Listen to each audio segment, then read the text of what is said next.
안녕하세요. 저는 45세 남자입니다. 저는 얼마 전 기가 막히고 소름 끼치는 경험을 했어요. 제 인생에서 이런 경험을 할 날이 올 줄은 몰랐습니다.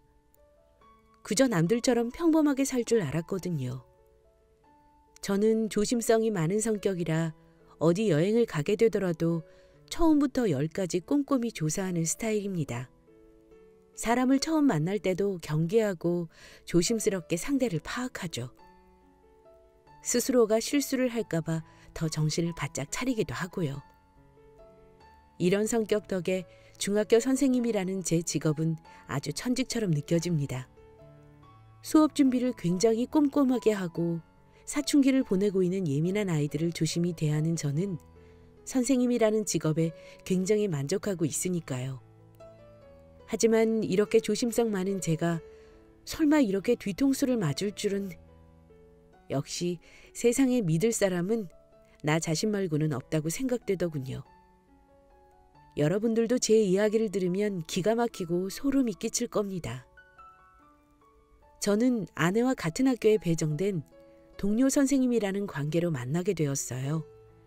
아내는 처음에 저를 어색해하는 듯 했지만 점점 저와 함께 점심도 먹어주고 수업 자료에 대해 대화를 나누며 친해지게 되었죠. 학교에서 흔히 말하는 편하고 친근한 친구 같은 선생님이 아내였고, 저는 꼼꼼해서 까탈스러운 이미지의 조심성 많은 선생님이었습니다. 저 같은 선생보다는 아내 같은 선생님이 훨씬 인기가 많았어요. 저는 그런 아내를 부러워했고 멋지다고 생각했습니다. 그렇게 우리는 점점 사이가 깊어져 연인 관계까지 가게 되었어요. 아내와 오랜 시간 연애를 하다 보니 자연스레 저도 아내를 닮아가게 되었죠. 아내의 긍정적이고 밝은 에너지를 받았나 봅니다. 저는 학생들 사이에서 꼼꼼하고 까탈스럽고 조심성 많은 선생님이 아닌 꼼꼼하게 챙겨주고 신중하며 재밌는 선생님이 되었어요. 이렇게 저를 멋있게 변화시켜준 그녀가 놀랍고 고마울 따름이었습니다. 그리고 결혼을 하게 된다면 이 여자가 아니면 안 되겠다는 생각도 하게 되었어요. 이렇게 멋진 여자를 놓치는 바보가 되지 말아야지 하고 결심했죠. 그렇게 우리는 3년의 연애 끝에 결혼을 하게 되었습니다. 그녀는 언니 한 명이 있었고 아주 사이좋은 자매라고 했어요. 언니는 돌아가신 어머니가 남기신 시장 채소 가게를 계속해서 운영하고 있다고 했습니다. 아주 속 깊은 착한 언니라고 입이 닳도록 칭찬했죠. 시간이 흘러 우리는 무사히 결혼을 올리게 되었고 아내, 언니, 처형과 장인어른의 축하를 받으며 우리는 행복한 가정을 꾸리게 되었어요. 아내의 말로는 처형은 이혼 후 혼자 살고 있다고 했습니다. 남편의 가정폭력으로 인해 이혼을 했고 그게 큰 트라우마로 남아 그 이후로 누군가와 연애도 안 한다고 했죠. 언니가 많이 힘들 텐데 내색을 하지 않아 더 걱정이라고 했어요. 아내는 그런 언니를 집으로 자주 초대해 식사를 대접하고는 했습니다. 언니, 채소 가게 하느라 힘들지? 몸 상할라. 밥은 잘 챙겨 먹고 있는 거야?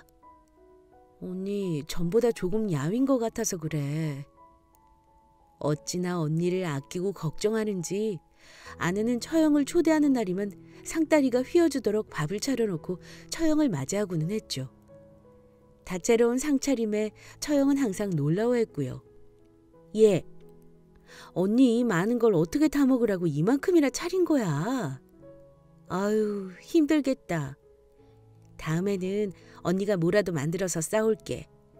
너만 고생시키니 너무 미안하네. 처형은 아내의 손을 잡고 고맙다며 너 덕분에 호강한다고 했죠. 참 보기 좋은 자매였습니다. 저희 집에 자주 오는 덕에 저는 처형에 대해 여러 가지를 알게 되었어요. 그 중에서도 참 부지런하고 성실한 사람이구나 라는 것을 가장 먼저 알게 되었죠. 시장에서 장사를 하기가 쉽지 않을 텐데 힘들지 않냐는 제 말에 처형은 웃으며 새벽같이 일어나서 도매시장에서 채소 공수해오는 거 제일 힘들지 파는 건 힘든 축에도 안 껴요. 그래도 새벽에 시장 가서 채소 싱싱한 거 보면 제 기분이 다 좋더라고요. 오늘은 싱싱한 채소를 팔 수 있겠구나 싶거든요. 처형의 말에 저는 참 편하게 별 생각 없이 사는 것 같아 부끄러워지기도 했습니다. 처형은 그런 사람이었어요. 힘들어도 그 힘듦 속에서 소소하게 행복을 찾는 사람. 아내와 저는 처형의 말을 듣고 반성하게 됐어요. 우리는 새벽에 일어나는 것도 아니고 그저 남들처럼 회사에 출근하듯 일어나 정해진 시간에 퇴근하면서도 매일 퇴근하고 나서 불평, 불만은 다 하거든요. 각자의 힘듦이 있는 것은 당연하겠지만 그래도 항상 불평, 불만을 하며 사는 것보다 주어진 삶 속에서 안온한 생활을 보낼 수 있다는 것에 감사하기로 했습니다. 하지만 아내와 저의 결심은 얼마 가지 않아 산산조각 나고 말았어요. 여느 날처럼 함께 출근을 하려 했지만 아내가 몸 상태가 좋지 않았습니다. 감기에 걸린 것 같다며 몸이 무겁다고 했죠. 마침 수업도 2교시부터 있으니 집 앞 병원에 들렀다가 출근하겠다고 했습니다. 제가 병원에 데려다 주겠다고 했지만 집 앞에 걸어가는 거니 괜찮다고 얼른 늦지 않게 학교에 가라고 했어요. 그때 아내의 말을 듣지 않을 걸 그랬습니다. 이날의 아침을 두고두고 후회하게 될 줄 알았다면 절대 그 말을 듣지 않았을 거예요. 하지만 과거에 저는 멍청하게도 아내를 병원에 데려다 주지 않고 혼자 학교로 출근했습니다. 그리고 얼마 후 수업 중에 다른 선생님이 급하게 뛰어와 저를 불렀어요. 수업 중이던 저는 무슨 영문인지 모른 채로 그 선생님을 따라 복도로 나갔습니다. 그리고 충격적인 말을 듣게 되었어요. 방금 선생님 전화로 병원에서 전화가 왔는데 아내분이 교통사고를... 저는 그 말을 끝으로 전력 질주를 해서 교무실로 갔습니다. 핸드폰을 집어들고 아내에게 전화를 걸며 병원으로 향했어요. 제발 잘못 온 전화이기를 바라면서 제발 이 모든 것이 현실이 아니기를 바라면서 말이죠. 하지만 아내는 전화를 받지 않았고 병원에 도착해 간호사를 붙잡고 아내의 이름을 말하자 제게 아내의 상황을 말해주었습니다. 보호자분, 지금 아내분 응급수술 중이시고요. 많이 위태로운 상황입니다. 수술실 들어간 지 얼마 안 됐으니 조금 걸릴 거예요. 저는 눈물을 흘리며 물었어요. 이게 대체 무슨 일인가요? 어쩌다가 아내가... 제 말에 간호사는 구급대원들이 보고한 내용을 들려주었습니다. 아내가 병원으로 가는 길, 횡단보도를 건너는데 운전미숙 차량이 앞을 보지 않고 딴짓을 하다가 길을 건너는 아내를 보고 당황해 브레이크를 밟는다는 걸 엑셀을 밟았다고 했어요. 아내를 들이받아 놓고도 너무 당황해 계속해서 엑셀을 밟았죠. 그 덕에 아내는 전신이 만신창이가 됐다고 합니다. 차마 입으로 담기에도 끔찍할 만큼 저는 그 얘기를 듣고 절망했습니다. 아내가 살아 돌아오지 못할 것만 같았어요. 이미 가망이 없는 건 아닐까 싶었죠. 저는 아내가 죽으면 같이 죽어버리자고 마음먹었습니다. 내가 아침에 아내를 병원에 데려다 줬으면 이런 일은 없을 텐데, 내가 아내를 더 챙겼으면 감기 걸릴 일도 없었을 텐데, 모든 것이 제 책임이었어요. 다 저로 인해 벌어진 사고나 다름없다고 느꼈죠. 너무나도 후회됐습니다. 모든 것을 잃어야 소중한 줄 안다는 말이 너무나도 슬펐어요. 소중하다면 마땅히 지켰어야 했는데 저는 아내를 지켜주지 못했기 때문입니다. 제발 사람만 달라고 빌고 빌었어요. 만약 당신이 죽는다면 나도 따라 죽어버릴 거라고. 당신이 죽어버린다면 난 당신과 다짐했던 힘듦 속에서 행복을 찾는 일 따위는 할 수 없다고. 사랑하는 아내가 이 세상에 없는데 어떻게 행복할 수가 있겠습니까? 어떻게 아내를 두고 저만이 행복을 찾을 수가 있겠어요? 그렇게 저는 사람만 달라고 간절히 빌고 또 빌었습니다. 간절한 제 말이 닿았는지 아내의 수술은 무사히 끝났다고 했어요. 저는 눈물을 흘리며 아내는 어디냐고 물었고 입원실로 옮겼다고 했습니다. 그리고 아내가 이대로 깨어나지 못할 수도 있다고 했죠. 저는 그저 아내가 숨을 쉬고 있다는 것만으로도 감사했습니다. 아내가 교통사고로 인해 혼수 상태라는 말을 들은 장인어른은 충격으로 쓰러지셨고 처형은 울면서 병원을 찾았어요. 저는 아내의 병간호를 하기로 했습니다. 저는 학교에 간병휴직을 내고 아내의 이름으로는 질병휴직서를 제출했어요. 아내의 곁에 붙어서 항상 아내를 보살피고 싶었습니다. 몸을 움직일 수도 없고 깨어나지도 못한 아내를 누구에게 어떻게 믿고 맡길 수 있겠어요? 저는 아내가 어서 깨어나기를 바라면서 매일 지극정성으로 간호했습니다. 그렇게 1년이 지났어요. 깨어날 거라고 믿었던 제 마음도 점차 흔들리고 있었어요. 이대로 아내가 깨어나지 않는다면 어떡하지? 점점 모아둔 돈도 다 떨어져 가는데 어쩌지? 저는 머리가 아팠습니다. 아내를 살리기 위해서는 돈과 시간이 필요했어요. 저는 초조해졌습니다. 점점 바닥이 나기 시작하는 통장 잔고는 제 숨통을 옥죄는 듯 했죠. 아내를 두고 일을 나가자니 아내를 돌봐줄 사람이 없었고 간병인을 고용할 수도 없었어요. 저는 결국 처형에게 연락해보기로 했습니다. 채소 가게로 일이 바쁠 텐데 이런 부탁을 하기 너무나 미안했어요. 아내의 간병을 부탁하는 것은 장사를 아예 포기하라는 말과 다름없으니 말입니다. 하지만 달리 방도가 없었기에 처형에게 전화를 걸었어요. 처형, 할 얘기가 있는데. 그래요? 병원이죠? 그럼 제가 병원으로 갈게요. 뭔가 많이 지친 듯한 목소리에 더 입을 떼기 어려웠지만 그래도 일단 말이나 해보자 하고 처형을 기다렸습니다. 오랜만에 본 처형은 많이 수척해져 있었고 눈 밑에 다크서클이 진하게 내려앉아 있었어요.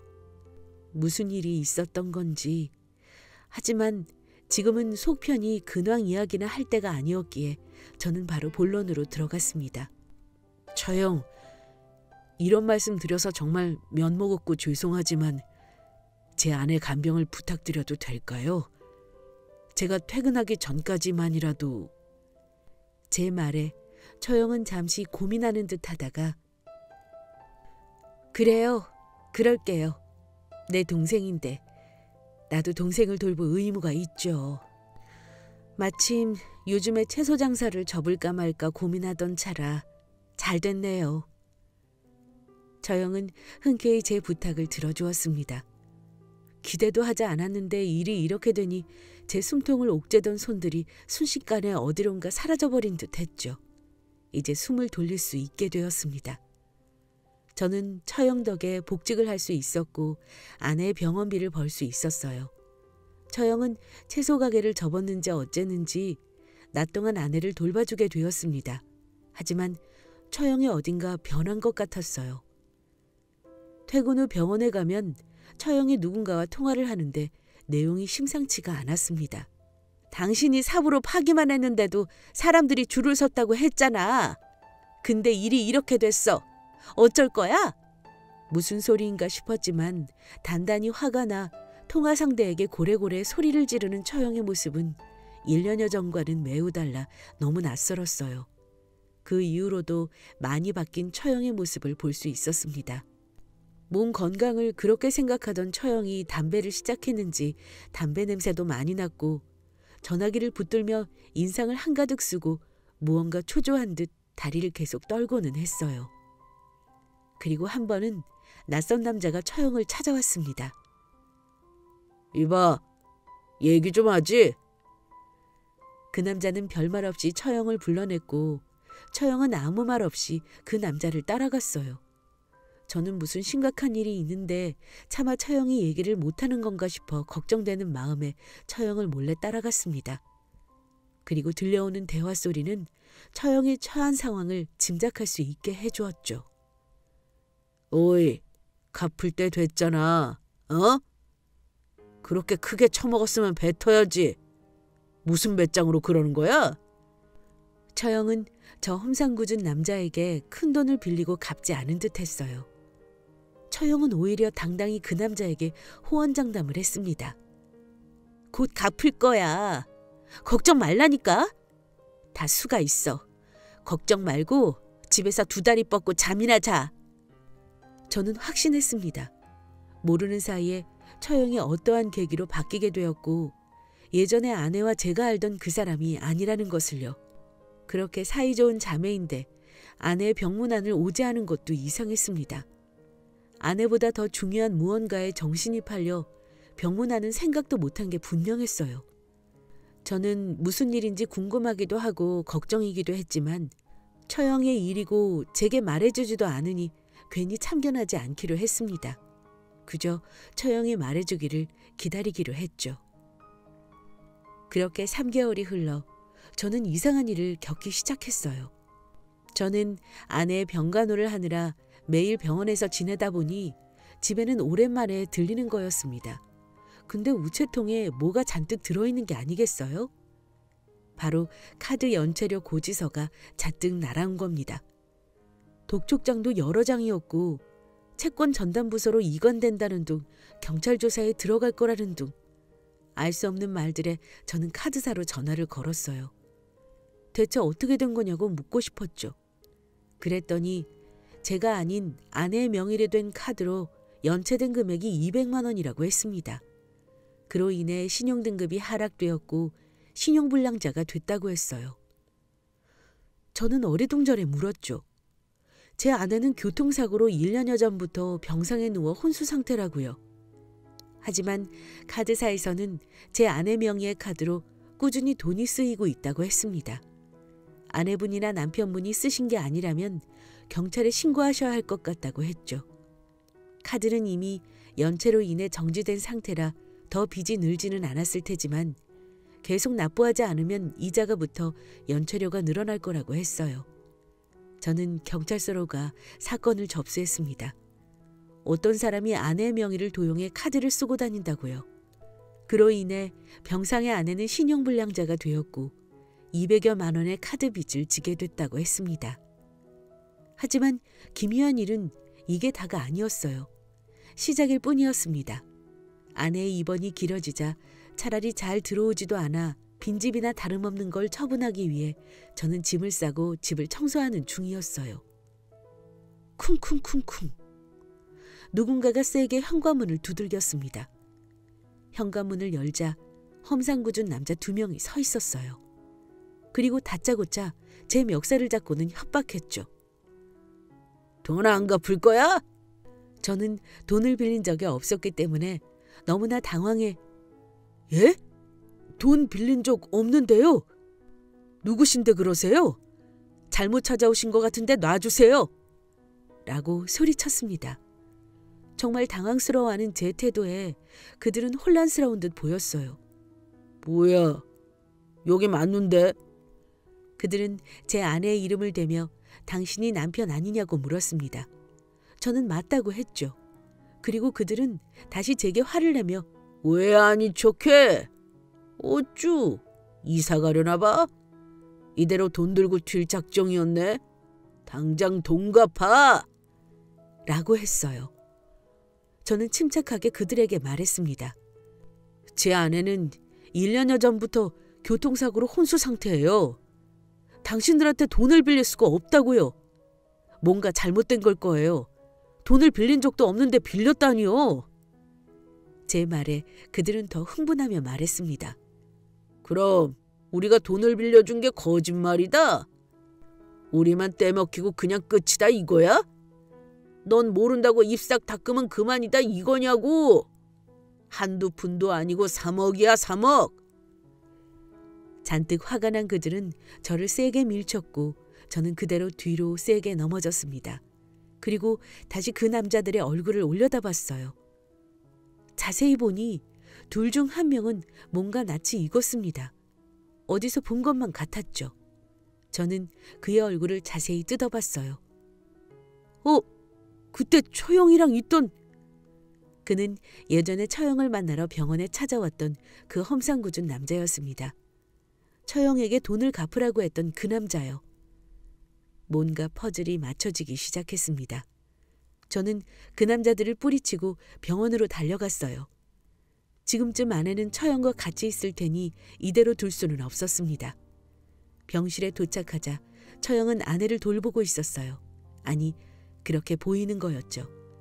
자세히 보니 처형은 한 손에는 종이를 들고 다른 손으로는 아내의 손을 잡고 있었습니다. 처형, 뭐 하세요? 제가 소리치니 처형은 소스라치게 놀라며 아내의 손을 놓고 종이를 가방 안으로 구겨 넣었죠. 지금 그건 뭐예요? 추궁하는 제 말에 처형은 땀을 삐질 흘리며 뒷걸음질 쳤습니다. 아무것도 아니에요. 제가 그 종이를 확인하기 위해 처형에게 가까이 다가가자 처형은 저를 밀치고 도망가 버렸어요. 저는 처형이 세게 뿌리쳐버린 아내의 손을 살폈어요. 어디 부딪혀 멍들지는 않았는지 걱정이 되었습니다. 그리고 저는 아내의 손을 확인하고 경악할 수밖에 없었어요. 아내의 손가락에는 붉은 인주가 묻어 있었습니다. 이로써 확실해졌죠.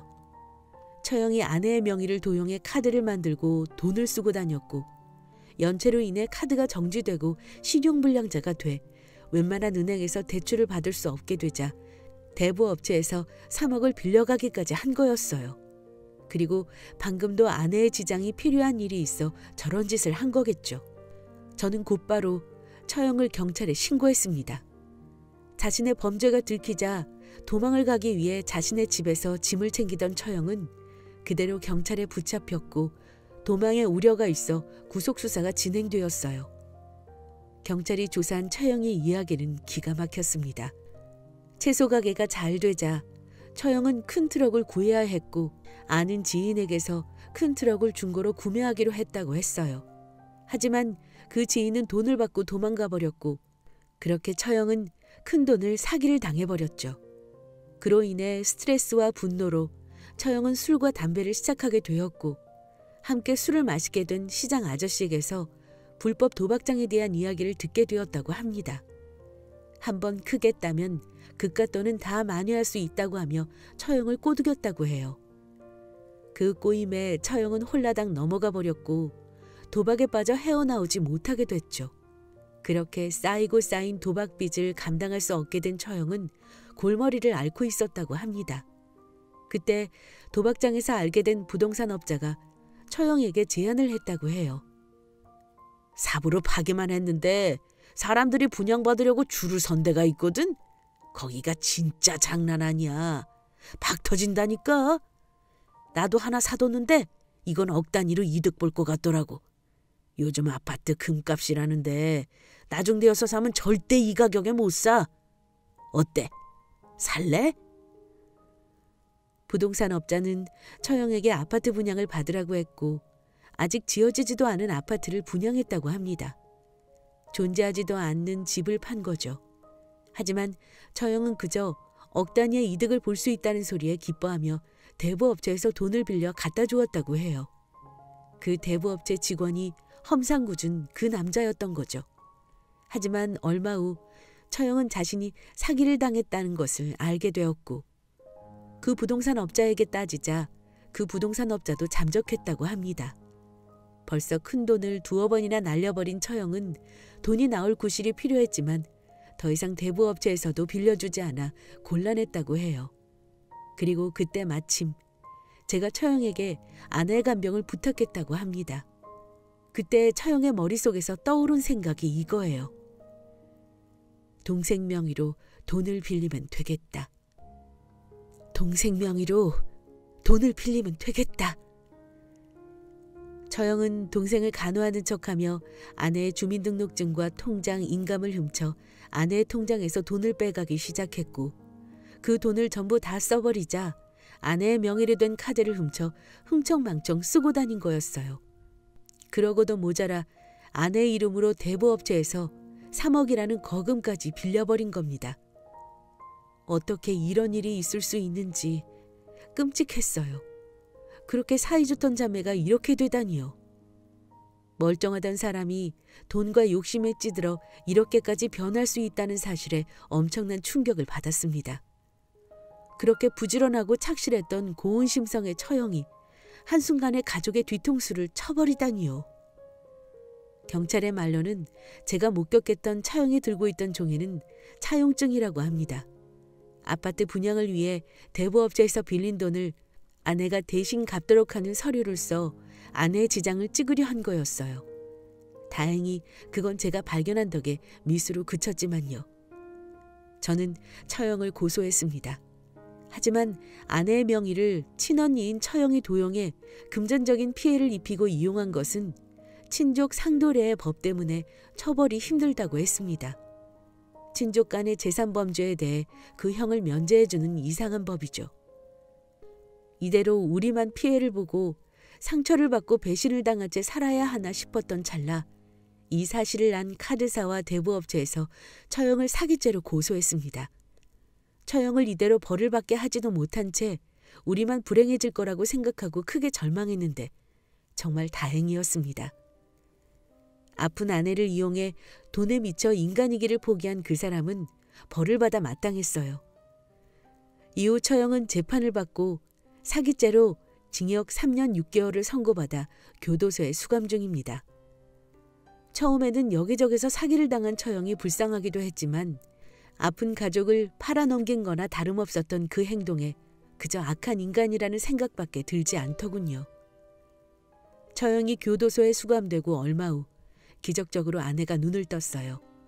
아내는 어느 순간부터 정신은 있지만 눈을 뜰 수도 없었고 말을 할 수도 몸을 움직일 수도 없었다고 했습니다. 그래서 제가 하는 말, 처형이 하는 말들을 다 들었다고 했죠. 제가 학교에 가 일을 할 때 처형이 아내에게 했던 말은 가히 충격적이었어요. 평생 이렇게 누워있으렴? 그래야 이 언니가 널 이용해 먹을 대로 이용할 거 아니니? 죽지는 말고 끈질기게 살아. 그렇게 중학교 선생님이라고 떵떵거리면서 날 무시하더니 잘 됐네. 내가 너 대신 돈 펑펑 쓰면서 살아줄게. 넌 그렇게 누워서 늙어가렴. 아내의 말로는 언니가 자신에게 자격지심이 심했고 남편에게 가정폭력을 당해 불행한 결혼 생활을 한 자신과 달리 부부 사이가 좋았던 우리 부부를 질투했다고 합니다. 처형은 돈이 필요한 것도 맞았지만 아내에 대한 질투심으로 더 크게 돈을 빌리고 흥청망청 쓴 듯 했어요. 아내는 자신의 언니가 그런 악마인 줄 몰랐다며 펑펑 울었죠. 현재 저와 아내는 둘이서 알콩달콩 잘 살고 있어요. 아내의 이름으로 된 채무도 아내가 갚지 않아도 됐고 아내는 아직도 몸이 성치 않지만 차차 회복해 나가는 중입니다. 우리는 이제 서로만을 믿고 살아가기로 했어요. 가족이라도 믿을 건 못 된다는 것을 이번 일을 계기로 크게 깨달았습니다. 여러분들은 믿었던 사람에게 뒤통수 맞는 일 없길 바래요. 긴 이야기 들어주셔서 감사합니다.